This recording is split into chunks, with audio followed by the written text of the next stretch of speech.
And with that, I will pass it over to Michelle Klein from Project Reach in Illinois to say a few words.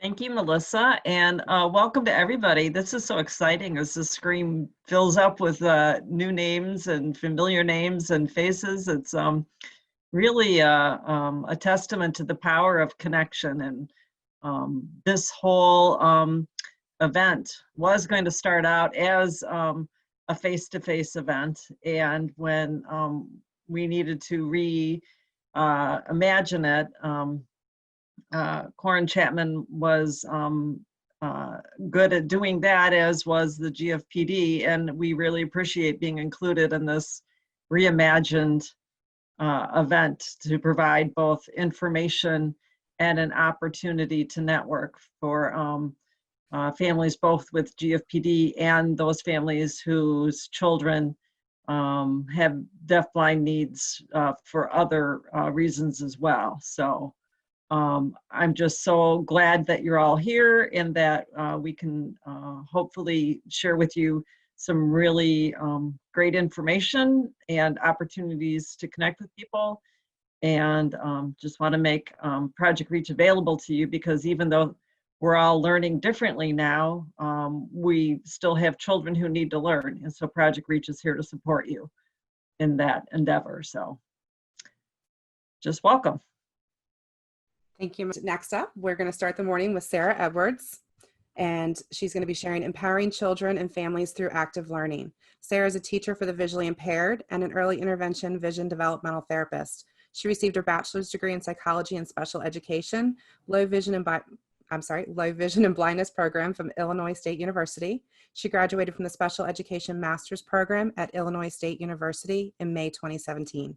She has worked with the Illinois School for the Visually Impaired in the Birth to 3 program since 2011, and has co-instructed courses at Illinois State University to help prepare current TVIs become certified DTVs in the Illinois Early Intervention System. Sarah, thank you for being with us today.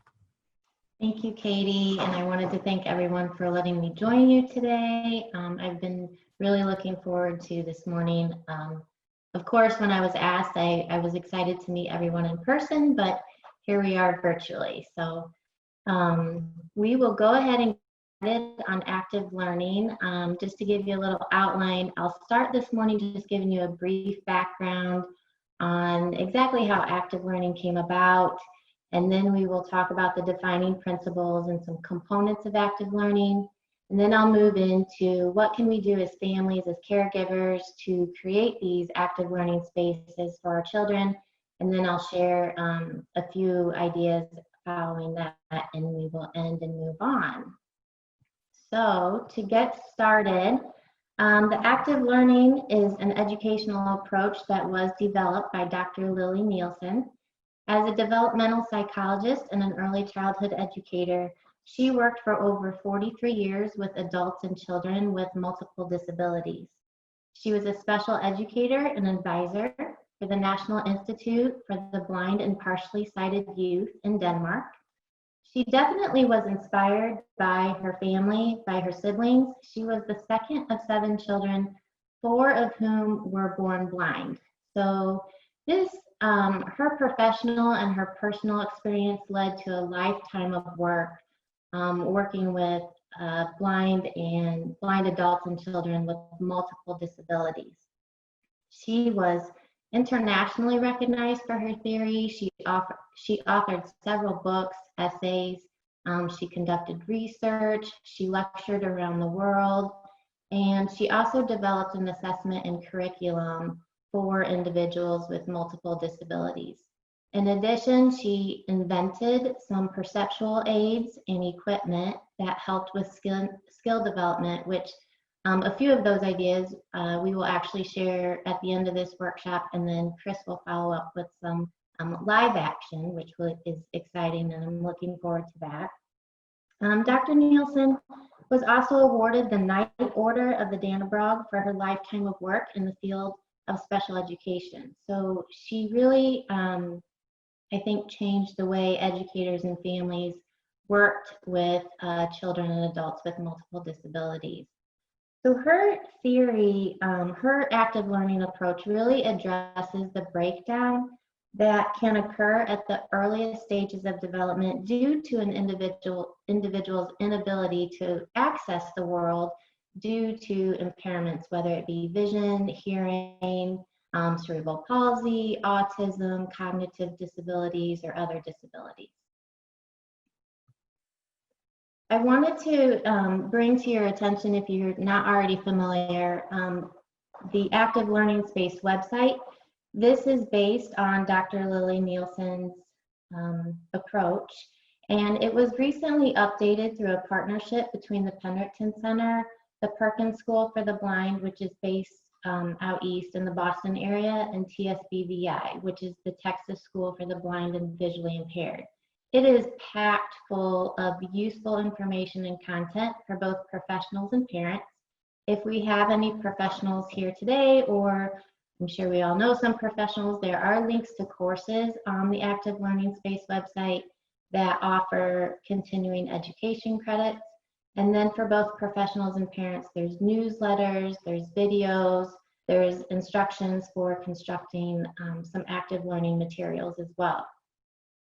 The active learning space theory, or the active learning approach, was really developed to design an environment that encourages learning, like using all of our senses, which we'll talk about in the next couple of slides.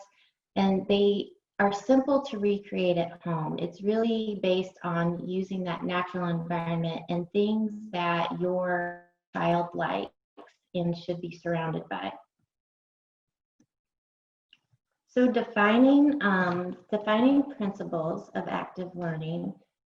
Children with vision and hearing impairments or dual sensory impairments have difficulty accessing information from their environments in the same way that children with typical sensory developments do. Their world tends to end at their arm's reach, especially when there are some motor challenges present. So often if our children can't hear well, or they can't see well, or they're limited, we tend to say they can kind of be in like a little bubble, and they don't really know what's out there if it's not touching their body or close to their body, because they maybe lack that motivation or lack that encouragement because of their impairments. So many students with multiple disabilities are passively stimulated due to that lack of motivation, what we also call, like, they don't have that incidental learning perhaps. Dr. Lily Nielsen's theory, however, of active learning maintained that children who are blind or have dual sensory impairments with additional disabilities actually learn best by being actively involved in their environment. That's not a surprise. Of course, we want our children to be actively involved. We want them to be active participants. But she also maintained that they learn best without direct adult intervention. So this means with this theory is that we gather information about our children, about our students, which we will talk about in a few slides. We gather all of that information. We create that active learning space. We present that activity and that active learning space. And then as an adult, we actually need to back off and then let our children take the lead. So then we follow them, we imitate their movements. Maybe we parallel play, but we don't direct the activity. We actually need to follow them. We also need to remember that when we are creating these spaces, that our children have 6 pathways to learning. Some may be strong, some may be weak. And these are the 5 senses plus the movement and proprioception. Dr. Lily Nielsen really encouraged educators and families to design those environments in such a way that children are motivated to reach out and explore using all of the senses possible. Because during active and engaged play, that is when those connections happen in the brain. That is when those memories are created. This does not happen with passive stimulation. So we need to make sure that we are actively involving, or that we are helping them become active participants in their play. Now we'll just talk about the dynamic learning circle. This is just the process by which learning and skill development can occur. This doesn't always happen. It may not happen in the order, it may not happen completely. So we really have to be flexible and be ready to adjust as we go. Stage 1 is when the individual becomes aware or interested in an object or person in their environment. That's it. It's just that they know something changed in their environment. They're aware that you presented a toy or somebody walked into the room. Stage 2 is when they become curious and active. This is when they begin the activity and they begin their exploration. Stage 3 is completion of the activity. So whatever we set out for them to accomplish, they have achieved it. And stage 4 is then when they are ready for new challenges. So we're going to change it up a little bit so then they can generalize that skill across different environments. So on this slide, we will give you an example of the dynamic learning circle. And I have an image here of a little girl. It looks like she's sitting in an activity chair. And in front of her, she has a bin of plastic bears of all different colors. And she has one hand starting to actually explore those bears. So when she notices the bears in the bin, according to the dynamic learning circle, she is in stage 1 because she has noticed something in her environment. She's interested in that. When she becomes curious about the bears and she reaches into the bin, she's actually in stage 2. She's beginning that exploration. She's beginning that activity. When she grasps several bears at once, she's actually still in stage 2, curious and exploring. And that is because according to what we're looking for in this particular activity is we're wanting her to refine her grasp. So when she actually grabs several bears at once, gets a handful, she's not completed the activity. She's still exploring. She's still kind of testing everything out. So she's still in stage 2. But when she grasps a single bear, then she has completed that activity. Then she has refined her grasp and she is in stage 3. So the next step would be for us to change those materials in the bin, and that would take her to stage 4 of that dynamic learning circle. So maybe tomorrow, instead of bears in the bin, we would put blocks in the bin, or maybe we would put different sponges in the bin or balls in the bin. We would change up the materials so that she would continue to work on that same skill, but it would be with different objects so she can generalize that skill across environments using different materials. So the components of active learning is 1, active participation. Like I mentioned before, our children really need to be actively involved in their environment. They need to be active participants.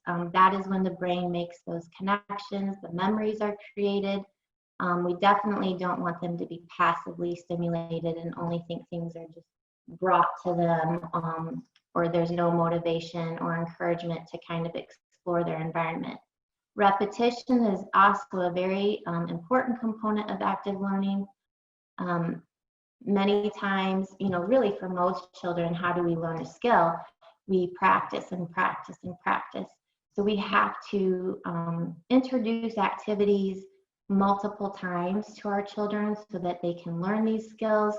And then we also need to change up the materials so that we can make sure that those skills get generalized across different environments.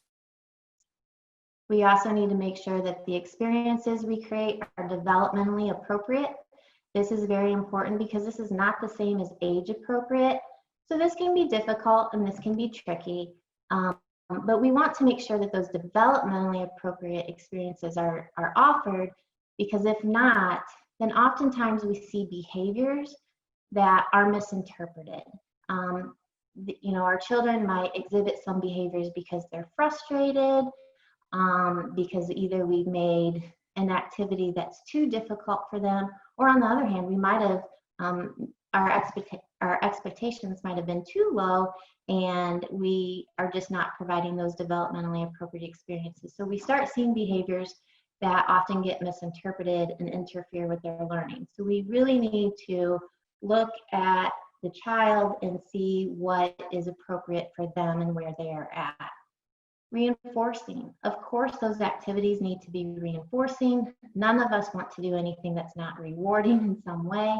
So we want to make sure that the spaces we create include items that they enjoy, the feedback is something that they will enjoy, and that they always reach some level of success. And we also need to limit those distractions. Maybe your child needs to be removed from a room if it's loud. You know, all the extra noise can be distracting. So we need to move them to a quiet room while we're working with a particular activity. On the same note, maybe they enjoy listening to music on a low level. Maybe we need to adjust some lighting, or it's how we present certain objects. There's so many external stimuli in our environment that can definitely impact their learning. And so we need to take all of those into consideration. Positioning is one. We need to make sure they're comfortable, because of course, if you're not comfortable, then you're not going to learn. So you as caregivers know your children best and know what those distractions are. So when we're wanting them to learn and obtain a skill, we need to limit those distractions. Social-emotional development. This is closely associated with those developmental appropriate opportunities that we had just discussed. And it can be different than your child's physical, cognitive, and or motor levels. So it really is important to recognize your behaviors or your child's behaviors in the context of their social-emotional developmental level. For example, a child who is maybe 0 to 2 months old starts grabbing or pinching. That's often not viewed as aggression by most people, because that's a request for contact. That's their way of you know, communicating that they want your attention when they're that little. However, a 10-month-old, if they start hitting an adult or start throwing something at them to get their attention, some of us might say, oh goodness, that's not appropriate behavior, and we misinterpret that behavior if we don't understand that child's social-emotional development. That may be perfectly appropriate for that particular child because of their developmental level, and it's not aggression. Again, that's their form of communicating that they need attention at that point. So now that we had, I feel like that was really quick, background of what active learning is and why we should incorporate it, what can we do? You know, as caregivers and as teachers, what can we do? So first, to figure out how to create those active learning materials, you want to identify your child's likes and dislikes. Who better than you? I mean, you know your child best. You know what they prefer, you know what they enjoy, whether, you know, what textures do they enjoy, what smells do they enjoy, excuse me. And you also have to consider, what don't they like? You know, are there certain sounds that startle them? Are there certain textures that they are very aversive to? So like I mentioned, you know your child best. And so consider, you know, what are those likes and dislikes, and start thinking about those. We're also going to look at all of those sensory channels, those 5 senses plus movement and proprioception. And we want to rank those sensory channels with 1 being what they use the most to the least. You know, how do they explore certain objects? Do they tend to tactily explore objects? Do they visually explore objects? And eventually in the next couple of slides, we'll show you how you can actually rank those sensory channels, and you'll find that typically with the charts, you can find like the top 3 sensory channels that your child will use. And that's important information to know as you gather materials and create some active learning space. Excuse me. Other considerations, there's other factors you want to think about as you start putting some materials together, that, you know, factors that can impact their learning, such as, you know, does your child have seizures? Do they have any allergies? Because of course we don't want to introduce any materials that might, start an allergic reaction. Are they on any medications? When they take medications, are there certain medications that make them very sleepy afterwards? Because obviously that's not a great time for learning, and they need to rest during that time. Those are just some examples of some other considerations. But again, you know your child best, and you know what to introduce and what not. Then you also want to observe those actions and behaviors. How does your child really interact with objects? So let's think about their hands. What do they do with their hands when you present an object? Do they grab at the object? Do they bat at the object? Maybe they just pick the object up and throw it across the room. Maybe they scratch. I have a lot of kiddos that that's how they explore something. Whatever you present to them, they like just to scratch it at first. Or maybe when you present something, they actually just fist. And they're not really open to some tactile exploration. Those are all important behaviors to note and document. What do they do with their feet or their legs when you present something? Do they start kicking because they're excited, or is that how they, like to explore something with their feet? Do they push? What do they do with their head or their mouth? When something's presented, do they start opening and closing their mouth? Do they start sucking?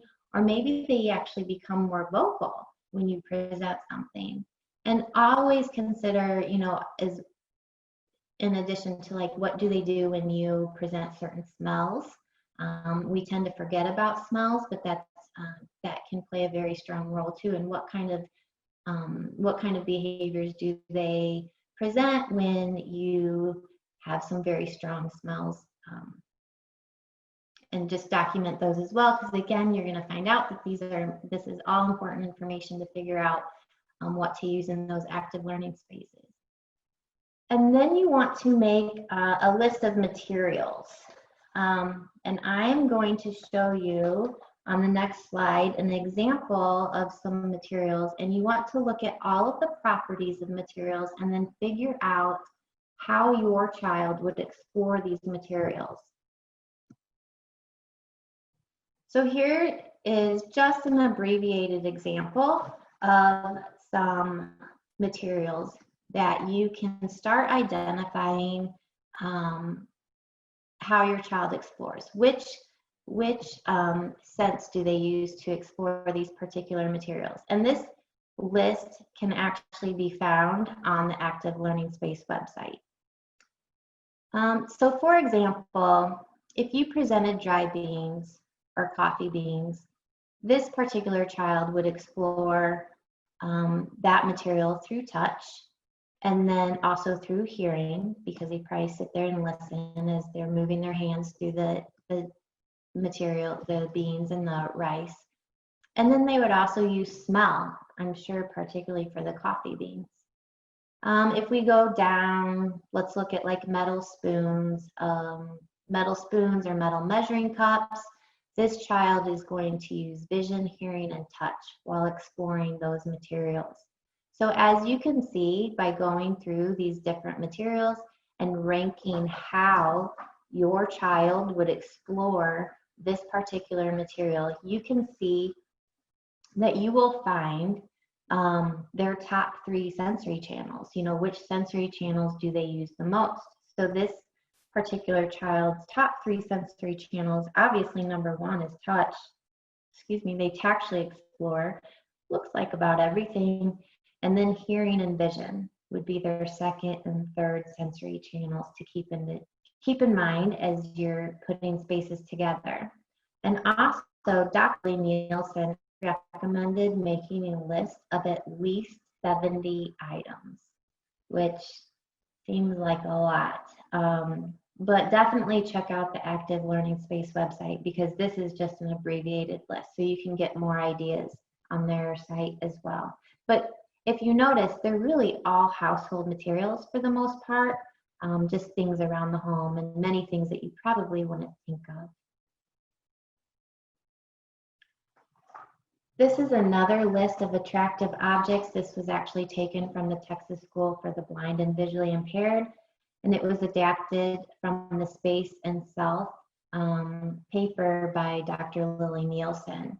The idea here is that you really just start with the objects your child likes, and you also want to use those objects that are meaningful to them. Every time we present an activity, we want it to be meaningful while they play and learn, so that they can make those connections. So just a few examples that I have listed here: hair rollers, beads, different combs and brushes, ribbons, wrapping paper, bells, keys, like to rattle the keys, balloons filled with fun textures. So this is just another, just some more ideas of what you can use. Okay, so now you have learned how to gather the information. So now what do you do with that information? So now we need to identify your child's needs and priorities. What is it that you want them to focus on? What skill is it that you want them to develop at this particular time? Really, what are your priorities? What is your child's and family's priorities at this time? And that can be really difficult for any family or team, whether you're in early intervention or school. That's really hard to identify because, of course, we all feel that every child needs everything, right? It's hard to pinpoint one particular area when they can use, the assistance in all areas to grow. So that's not easy, but we need to remember that too many goals takes away the opportunities for repetition. So when we have a child that has 10 goals, and I think of this all the time in EI, but I'm sure it happens, well, I know it happens in school. My children have IEPs in school as well. But too many goals lead to less opportunity. So if your child has 7 goals, because every discipline, the PT, the OT, the vision, and the hearing, everybody has their own separate goal, then too many goals take away those opportunities. And we talked before that our children learn best by repetition. So if they have too many opportunities, then they don't, or too many goals, then they can't repeat an activity over and over again, which then leads them to less likely be able to generalize that skill. So again, too many goals leads to less opportunities for repetition, which then leads to less likely be able to generalize a skill. So we really need to work together as a team. When you think about it, any goal that your child has, all disciplines play a role in obtaining that goal. So we really need to work better as a team, so that we can hone in on one skill and help the child focus on that one particular skill, master it, work on it in different environments with different materials, that generalization, master it, and then we can move on to another goal.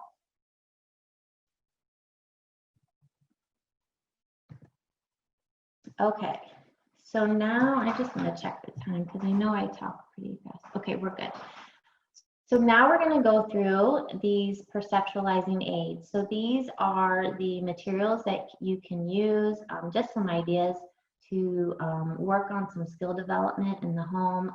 A few of these were invented, such as the little room that was invented by Dr. Lily Nielsen. I know in the real world there's different rooms for it, or different names for it, but we call it the little room. So I will show you that in the dangle bar. Those I won't go into a lot of depth because Chris is going to follow up with some examples of those. And then I'll also talk about some attribute trays, some vests, texture boards, and some different activities that you can put together.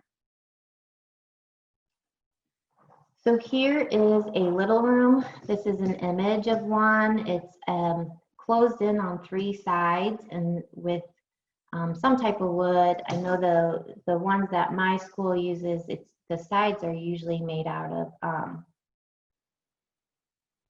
I want to say particle board because it's not super heavy. But some people use pegboard on the side so that they can hang things. The top is plexiglass so that you can drill holes, and then you can hang materials with elastic. I personally like to put straws, like when I pull the objects through on the elastic, then I'll drop a straw before I tie it. That just prevents them being able to twist the elastic around. It stops any strangulation concerns. And then the idea behind a little room is, I think Chris might go over how to make one. If not, we've got some Q&A later. Ours at our school are made out of PVC pipe. So you can, as far as the edges or the frame of it. But the idea of the little room is that no matter how your child moves, whether they move their arms or legs, they come into contact with some type of material, and it gives them some type of feedback. And think about those sensory channels. You know, they're going to get some type of feedback through touch, hearing, vision. You could even put things in there that smell. And then, of course, they have to use movement in order to come into contact. So it's kind of an association with cause and effect as well. So the requirements really of a little room is that it's rich. You need to fill it with items so that that motion that your child makes provides some type of feedback. And we want that feedback to really, you know, use all of their sensory modes. They don't have to use all of their sensory modes at one time. You can definitely focus on one at a time, but we don't want to not give them the opportunity to use all of their senses. Support, your child must be comfortable and able to use their body to interact. Again, if you're not comfortable, you're not going to learn. So of course we want to make our children are comfortable as well. So positioning is really key. And variety, we want a lot of different materials. Again, that's why we need a list of 70 items, so you can change those items up from time to time so our children don't get bored. We can also, because they're elastic, and you can kind of move them around in that little room so that so that the objects aren't always in the same place. So they may actually have to search and work for their preferred object. I do have a little link here, but due to time, I'm not going to show. Plus, Chris is going to give us a live show of a little room. But it's my understanding that you will have an opportunity to view the PowerPoints when we're done, and these links will be available to you then if you wanted to go back. This is a picture of a dangle bar. Dangle bars are typically just made out of PVC pipe. An advantage of a dangle bar over a little room is that unless you glue the pipes together, it can be taken apart and hidden. You know, if you have company coming over, it doesn't take up near as much space. I should have mentioned the little room is usually 2 to 3 feet by 2 to 3 feet, like 2 to 3 feet wide by 2 to 3 feet high. Of course, you can make it whatever you want, but so the dangle bar has a few benefits over a little room.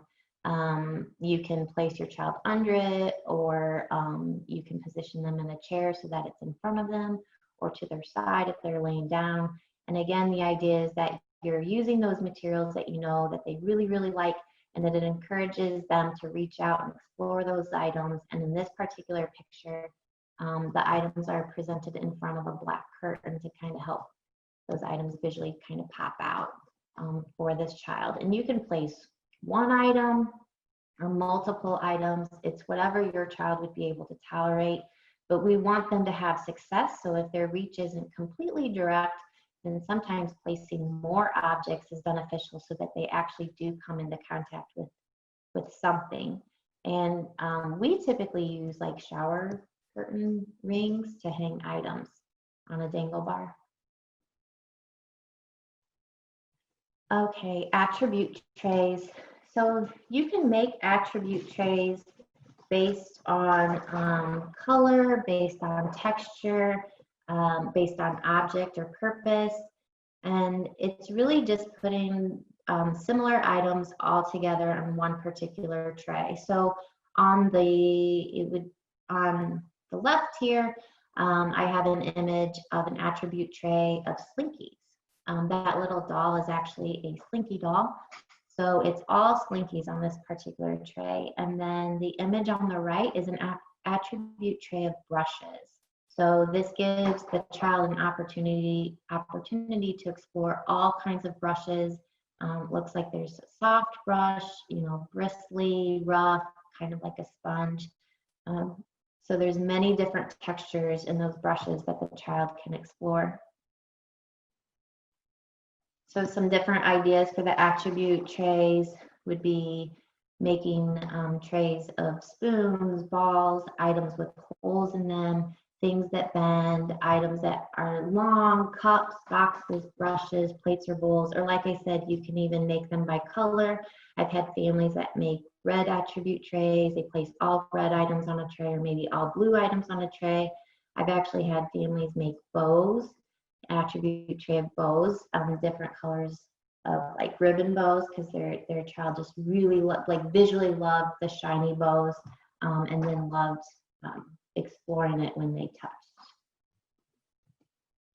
Vests, shirts, and gloves. This is just another example of an active learning idea. So especially if your child has some motor challenges, you know, we don't, it's obviously not successful for them to, or for us to present something to them and expect them to reach out. I mean, that's really not fair.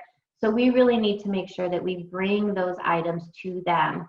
So by Velcroing items to a shirt or a vest, or I've had families use those cloth bibs or gloves, you Velcro the items directly to that material so it's right there. So like if they have a bib and they have items Velcro to the bib, then they can just feel it on their chest.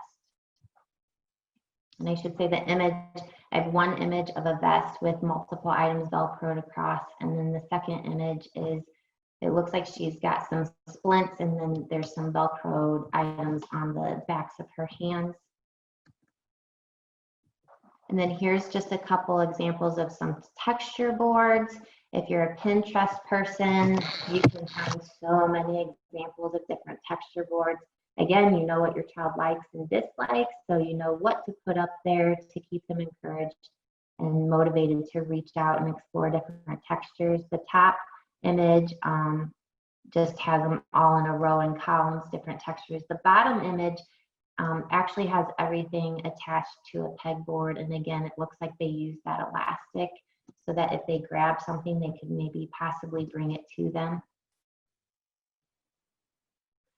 Really quickly, some other ideas for active learning is placing toys in a small, shallow basket so that those toys are contained and close to their body, particularly if movement is a concern at this point.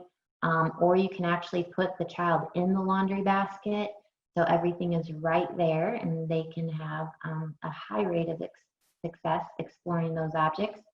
You can use those links or rings to attach objects to a high chair or stroller. And then another idea is placing materials on a hula hoop, attaching materials on the hula hoop and placing your child kind of in the center. And that's what I have an image here. Again, if you're a Pinterest person, you can definitely find different ideas for this hula hoop out there. A couple more active learning ideas, just really quick. The one on the left, the image on the left comes from Active Learning Space website. They call it ping pong ball drop. A little girl is in the wheelchair and she has her hands on a white tray with orange ping pong. So the orange ping pongs definitely give some visual, some high contrast for vision purposes against the white background. And the ping pongs are good because they're small. And so it's easy for our children to grab those because it's perfect for little hands. You can't really tell, but those ping pongs are actually Velcroed on the tray so they don't move around. So she's not chasing them all over, they're there. So again, she gets success for reaching out to get those ping pongs.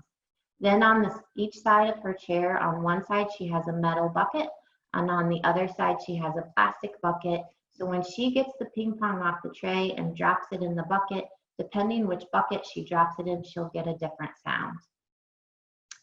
The image on the far right is a picture of a little one on a rug in front of a tall laundry basket with holes with different materials pulled through.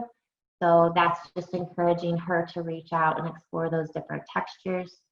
The image in the middle, this is of a bucket that I use with my families. I've just taken different objects, different textured objects that children, certain children enjoy. I have Velcroed those to the outside of the bucket, so they have to reach out, pull those. It helps with some hand and finger strength, and then drop those into the bucket. So really, when it comes to families and active learning, you know your children best, you know their likes and dislikes, and so you need to create those opportunities with the appropriate materials and activities. And really, families never give themselves enough credit. You guys are very creative. I've actually gotten some of my best ideas when I work with the children. I've actually got some of the best ideas from my families. So give your guys, a little pat on the back. I don't think families with special needs kiddos ever do that enough. So take a minute and do that. And and as well, don't feel like you ever need to find time, to do homework. This should not be homework. These are all different ideas that can be implemented into natural family routines during playtime or bath time, or while you're cooking, put a bunch of spoons and cups on a tray, make an attribute tray really quick, and let your child explore those while you're cooking a meal. So things to remember is just many activities you do already promote this active learning, so you're doing it without even knowing it. Yay. Always adapt that environment to meet your child's needs, and slowly introduce those materials and activities. Again, they need multiple introductions, maybe to get familiar with something and to learn that skill. And follow your child's lead. So kind of like this image here below, the mom is sitting behind her son and she's letting him explore, and she's following his lead. She's imitating his moves. And always encourage learning using all of those senses. It's okay if they can't use all of the senses at one time, and it's okay if they only want to focus on one sense at a particular time, because maybe there's a lot going on. That's fine, but we just need to remember to always encourage learning using all of them. Again, here's a couple links when you have free time if you want to check those out for active learning in action. And then here is my contact information. I will be available for the Q&A later, following Chris, as well as at the end of this conference. But if you're like me and you think about it for a couple days, then you come up with all the questions. So feel free to reach out and contact me. I'm always willing to help. And you can call or text at the 217 number, or email me at the email provided. And again, I believe that you are getting these PowerPoints, so you will have this information after the conference. So thank you, and I am going to stop sharing and pass it off. Thank you, Sarah. That was a fantastic presentation. And just to clarify, yes, all the presenters have said they will share their PowerPoints, so we can make those all available to everybody attending afterwards. Next, we have Chris as tag. Chris is the proud father of Hans, who was affected by a peroxisomal disorder. Chris lives in St. Louis and is finishing his doctoral thesis in theology and healthcare ethics at St. Louis University.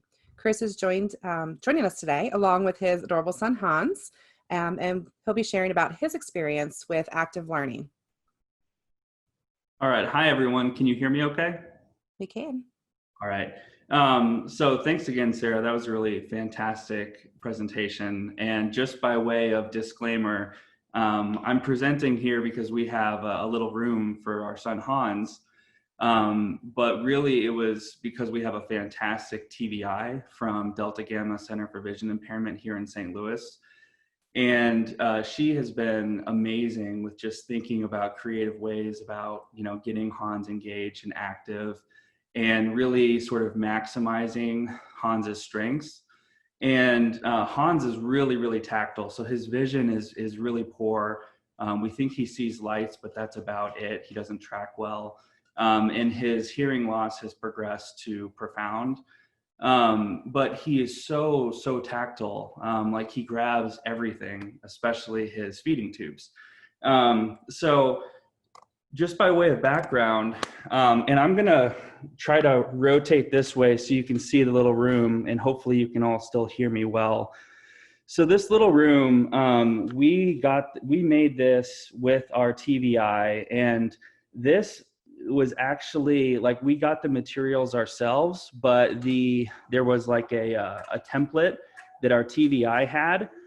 And one thing that's come after this is, so my father-in-law is a shop teacher for a high school here in St. Louis, and he's actually working with his shop class in making little rooms. So whenever he has those done, and whenever he has like some sort of directions for that, I'm definitely going to be happy to share that with everyone. So the little room sits on what's called a resonance board. So this board, I believe it is made out of maple, and then it has a special like lacquer coating. And the idea is it's raised about 1/2 or 3/4 of an inch off of the ground, but the middle is hollow. So whenever he kicks or moves that bag of marbles that's by his feet, it sort of reverberates so he can feel it. On the side, we used pegboard for ours, just so it's easier to connect things to. And then for the top, we've used plexiglass as well. And as you can see, we have a variety of different toys in here. He used to love these pots and pans that we got from IKEA, but he was hitting himself in the head with them, so we had to move them to his feet so he would stop doing that. We also have like a toggle switch activated set of lights, and we have that connected with this power select, which we got from Delta Gamma Center for Vision Impairment. So Hans has a strong preference looking that way, so laying on his right shoulder. So initially, we put the switch over there just because we wanted to make sure that he could find it. But we do intentionally move it to the other side just to get him, to work on staying on his other shoulder. We have, these toys have all stayed in here for some time, but as Sarah said, we do have others that we can change out with them. Some toys like that, there's like a rosary chew toy up in the corner that he absolutely loves. We're probably going to have to move that soon, because usually as soon as he finds it, he just doesn't want to play with anything else. A few seconds ago, you probably saw he activated his switch and that turned on the lights. And we know that he definitely sees that. And sometimes whenever he finds that switch, he'll just hold on to it and just, keep doing it back and forth, or just keep the switch on. So we can definitely tell that there's some intentionality about that. And it really does help with understanding the cause and effect. Up at the top, he just did it again. So we've used like a clear, I'm not sure if this is from it's some sort of clear like rubber tubing instead of a straw, but you use straw just as well. And we have everything attached on sort of an elastic cord. And then we've just secured everything at the top with a knot, and then just attached a toy to it so that the knots don't slip through the plexiglass. And sometimes when he's in it, he just kind of chills and just sits there. But other times he's really, really active. And I actually have a few videos to show you. Let me share my screen.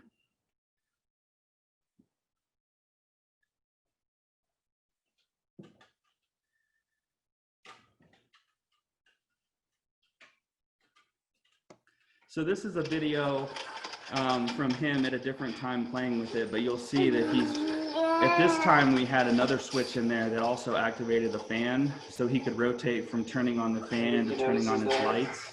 I think he noticed the fan.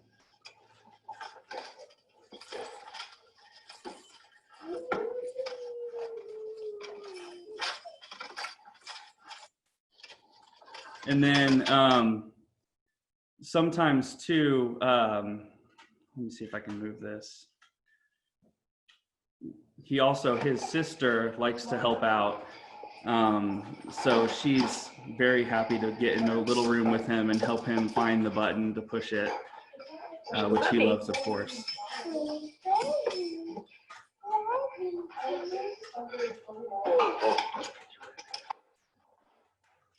The other thing that I wanted to talk about that Sarah mentioned was the, I can't remember exactly what the technical name or what she called it was, but we call it Hans's junkyard. And it's just PVC pipes. And we have not glued ours so that it's easy for us to take it apart. And part of the reason is because we usually take it with us when we're inpatient at the hospital. So here's a video of him. And this was like 10 days into a long hospital stay of this past year. But you can see it's really easy to take apart and bring with you wherever you are. And here we have different toys than we have on it now, so it's really easy to switch up the toys. And this has been, his little junkyard has probably been his favorite toy of all. And again, it's so easy to make. So I think it costs like $2 to make, because you just need one PVC pipe and then some 90-degree connectors and then some T connectors. And then you can even make it different sizes. So we have one for his chair that fits on the smaller tray, and then we have the larger one that he can lay on the ground with. All right, I'm trying to open Zoom back up. So I mean, that's pretty much all I have. He's not being too active in his little room right now. He's kind of just chilling. I don't know if anyone has any specific questions about making these things or anything like that, but I'd be happy to help to the extent that I can. Yeah, Chris, thank you for letting us, like, you literally welcomed us into your home. So thank you for letting us, come into your home this morning virtually and see Hans. I smiled the entire time. I love seeing that, and the videos were just an extra. So thank you so much for letting us see him in the hospital setting as well. That, a lot of us are very challenged in how to keep our kids happy when they're in the hospital. So that was just fantastic. Yeah, and if I could, Katie, I will say every time we bring it inpatient, everyone, including the therapists, are just blown away, and they're like, oh, that's the coolest thing I've ever seen. But it's really such an easy toy to make, and you can sort of make it with whatever textures or toys that your son or daughter likes. So it's a really awesome active learning space. It really is. I wish I would have known to do some of these things when my son was little. So I'm very excited that families have the opportunity to learn and see this today in action.